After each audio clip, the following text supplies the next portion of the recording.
ચેતરભાઈ, ક્યાંક વાત તો એવી પણ સામે આવી રહી છે કે જે રાજુ કરપડા છે એમના કોઈક જૂના કેસ છે એને લઈને પણ ક્યાંક ભારતીય જનતા પાર્ટીએ તેમના ઉપર દબાણ કર્યું હોય એવું હોઈ શકે છે. આ વિષયને લઈને શું કહેશો? કારણ કે હળદરનો જે સમગ્ર કાંડ સામે આવ્યો હતો એ બાદ આ કેસને લઈને અત્યારે હાલ ચર્ચાઓ વહેતી થઈ છે કે તેમના ઉપર બીજા પણ કોઈ કેસ હતા અને એને લઈને ભારતીય જનતા પાર્ટી દ્વારા દબાણ આપવામાં આવ્યું છે. એ તો એમની નીતિ રહેલી છે ને, એમની પાસે બીજું શું છે?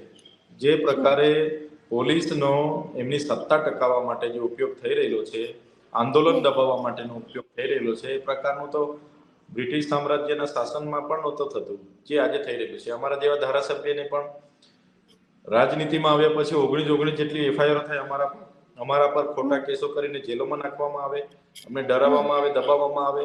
તો આ તો એમની નીતિ છે. એનાથી તો લોકો તૂટે છે, એનાથી તો લોકો ડરીને એમની સાથે જતા રહે છે. તો એનો જ આ એક ભાગ હશે એવું મને લાગે છે. જે પ્રકારે તમે કીધું કે જૂના કેસો છે જેને લઈને એમને ડરાવવામાં આવ્યા છે, તો એ હકીકત હશે જ.